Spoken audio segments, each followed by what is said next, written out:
The historical rates of returns of two securities over the past 10 years are given. दो securities हैं, security one security B, इनका पिछले 10 साल का rates of return दिया हुआ है। हमें क्या कैलकुलेट करने के लिए बोल रहा है, कोवेरियंस और कोरिलेशन कोएफिशिएंट इन दोनों सिक्योरिटीज़ का। कोवेरियंस का फॉर्मूला ये होता है, ठीक है। इसमें हमें डेविएशन निकालना होता है और एवरेज जो भी नंबर ऑफ ईयर्स होते हैं उससे हमें डिवाइड करना होता है। और कोरिलेशन कोएफिशिएंट में हमें कोवेरियंस तो हमें यहाँ से मिल जाएगा, हमें स्टैंडर्ड डेविएशन भी निकालना है। मतलब हमें जब हम टेबल बनाएंगे उसमें हम सिर्फ डेविएशन नहीं निकालेंगे, सिर्फ डेविएशन पर ही नहीं रुकेंगे, बल्कि हम उसका स्टैंडर्ड डेविएशन निकालेंगे दोनों सिक्योरिटीज़ का, ठीक है। तो चलो हम टेबल बनाते हैं। हम क्या टेबल क्या सोच के बनाएंगे कि हमें क्या निकालना है, स्टैंडर्ड डेविएशन निकालना है, ठीक है। तो ये हमने सिक्योरिटी वन लिया, सिक्योरिटी वन का हमने नंबर ऑफ ईयर लिखा और rate of return security one का जो भी था वो हमने यहाँ पे लिख दिया। अब रेट ऑफ रिटर्न लिख दिया है, तो अब हमें निकालना क्या है, हमें निकालना है स्टैंडर्ड डेविएशन, ठीक है। तो स्टैंडर्ड डेविएशन का जब हम फ्यूचर का स्टैंडर्ड डेविएशन निकालते हैं तो हम इसको प्रोबेबिलिटी से इंटू करते हैं, क्योंकि फ्यूचर में जब भी रेट ऑफ रिटर्न के बारे में मेंशन किया होगा कि फ्यूचर में इतना हो जाएगा तो उसकी प्रोबेबिलिटी दी हुई होती है। बट जब हम पास्ट की बात करें तो पास्ट में रिटर्न एक्चुअली अकर हो चुका होता है, ठीक है। तो उसमें कोई प्रोबेबिलिटी होती नहीं है। तो आपने सिंपल क्या करना है, उसको जो नंबर है उससे डिवाइड कर देना, जितने भी टोटल नंबर ऑफ ईयर्स होंगे उससे डिवाइड कर देना है।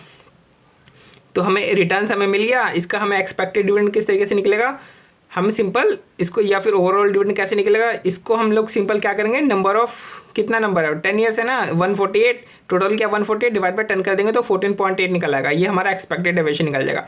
अब हम एक्सपेक्टेड एवरेज डिवीजन, एवरेज जो रिटर्न है उसको हम लेस कर देंगे, किससे, एवरेज डिविडेंड से, एवरेज रेट से लेस करेंगे हम एक्सपेक्टेड डिविडेंड को, एक्सपेक्टेड रेट ऑफ रिटर्न को, सॉरी। तो डेविएशन निकल आएगा, है ना। देखो 12 minus 14.8 equal to minus 2.8, 8 minus 14.8 equal to minus 6.8। इस तरीके से हमने डेविएशन निकाली। बट हमें कोरिलेशन कोएफिशिएंट निकालने के लिए हमें स्टैंडर्ड डेविएशन चाहिए। तो हमने क्या बोला था कि हम डेविएशन तक नहीं रुकेंगे, हम स्टैंडर्ड डेविएशन भी निकालेंगे। तो हमने स्टैंडर्ड डेविएशन निकालने के लिए क्या किया, इसका स्क्वायर कर लिया। तो स्क्वायर कर लिया तो कितना आ गया आंसर, टोटल कितना आ गया स्क्वायर का, 207.60। अब हम क्या करेंगे स्क्वायर का, इसका हम लोग अंडर रूट निकालेंगे। तो अंडर रूट हमने देखो यहाँ पे निकाल लिया 207.6, ठीक है।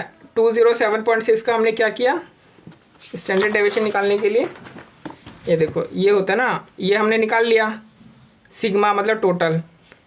उसके बाद हमने डिवाइड कर दिया नंबर ऑफ उससे ईयर से, और देन फिर उसका अंडर रूट निकाला। तो ये हमने 207.60 आ गया था ये।